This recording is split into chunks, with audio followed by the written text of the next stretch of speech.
Queridos irmãos, queridas irmãs aqui presentes nesta catedral, vocês que estão nos assistindo pelos Facebook, YouTube, o meu abraço fraterno.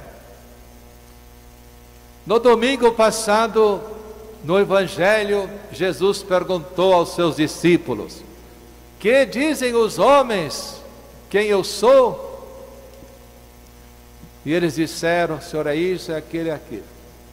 Aí Jesus chega para eles: para vocês, quem eu sou? Pedro respondeu: tu és o Filho do Deus vivo. E Jesus disse: Pedro, você acertou, porque o meu Pai te iluminou. Pedro estava em sintonia com o Pai, por isso ele pôde entender a mensagem e dar a resposta certa. Hoje, Jesus começou a mostrar, diz o Evangelho. Mostrar significa que Jesus queria dizer algo aos apóstolos que até então não tinha dito.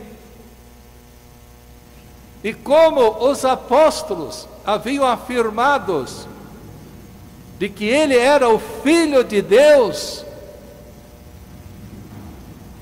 Jesus percebeu que ele poderia agora dizer aos apóstolos 4 coisas.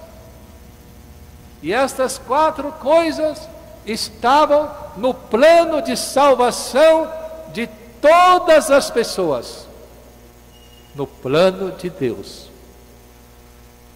E a primeira coisa que Jesus diz, que deve ir a Jerusalém para realizar o plano do Pai, que quer que todos se salvem. Segunda coisa, que deve sofrer muito da parte das pessoas que na época tinha importância. Terceira coisa, que deve ser morto. Quarta coisa, e que depois de 3 dias ressuscitará. Imaginemos a cabeça dos apóstolos. Eu imagino que ficou assim, cada um: o que é isso? O que vai acontecer? Jesus, o Filho de Deus vivo, vai passar por tudo isso? Então, eu penso que os apóstolos entraram em parafuso. E Pedro, então, percebendo que talvez Jesus estivesse dizendo algo só para deixá-los assim, começa a dizer: não, Senhor, Deus não permita tal coisa. E Jesus dá uma resposta pesada para Pedro: afasta-te de mim, Satanás. Imagine, Pedro, que no pouco momento antes tinha recebido as chaves do céu, Pedro, que momento antes tinha recebido a incumbência de ser chefe da igreja que ele havia fundado: tu és Pedro, e sobre esta pedra edificarei a minha igreja. Agora Jesus diz para ele: afasta-te de mim, Satanás. Jesus rebate a Pedro, que nada entende do plano de Deus, que não pensa de acordo com Deus, mas de acordo com os homens. E, sem se dar conta, desempenha o papel de Satanás, isto é, de tentador por ser uma pedra de tropeço.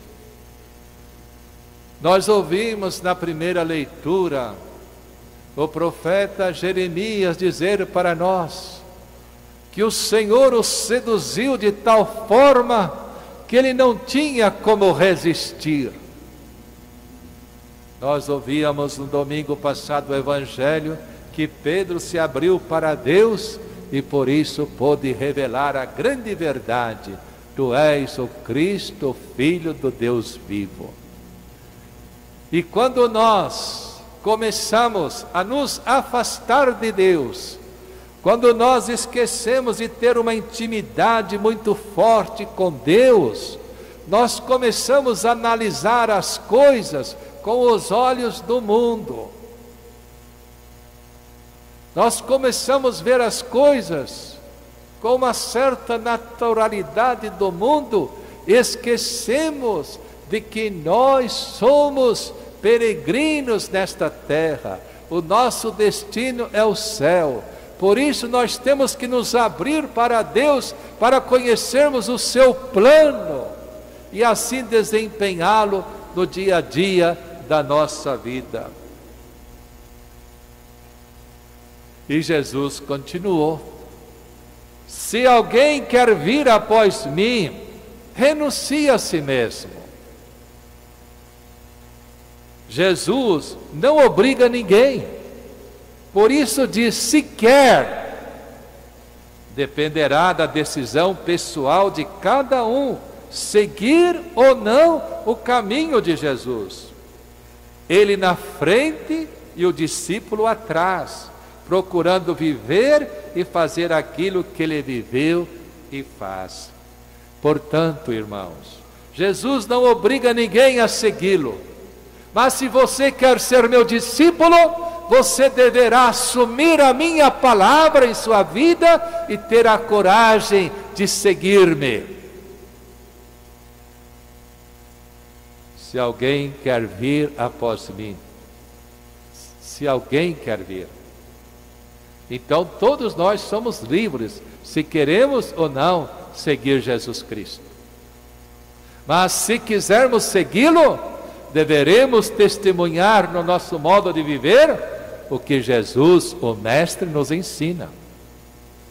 Depois Jesus fala: renuncie a si mesmo. Aqui Jesus não pede que se renuncie a viver, mas de não pensar só em si para viver da vida um dom por amor e na gratuidade. Quantas vezes nós queremos ser Deus em nossa vida? Quantas vezes a palavra de Deus não ecoa no nosso interior, não tem força? Quantas vezes nós chegamos até dizer: se a Bíblia fala assim, não interessa. O que interessa é o que a sociedade diz. Se a sociedade aprova, vamos entrar nessa onda. Renuncie a si mesmo. Deixe Jesus falar para você. Deixe Jesus ser o Senhor de sua vida. Depois Jesus continua: tome a sua cruz e me siga. Jesus não incita ao sofrimento por si mesmo, mas convida a compartilhar a sua vida por amor a Deus e aos irmãos. Toma a sua cruz significa cumprir a tarefa de cada dia dentro do próprio estado de vida, fazendo bem o que deve ser feito. Tome a sua cruz. Se você é casado, seja um bom esposo, um bom pai, um bom cidadão. Se você é casada, seja uma boa esposa, uma boa mãe. Seja um bom filho, uma boa filha, uma excelente família. Isso é carregar a cruz de cada dia.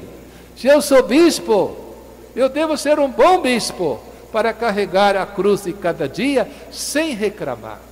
Pessoa que reclama da vida, pessoa que vive murmurando, além de ser chata, ainda não deixou a cruz ser instrumento de salvação. E tem muita gente que mais murmura do que se alegra.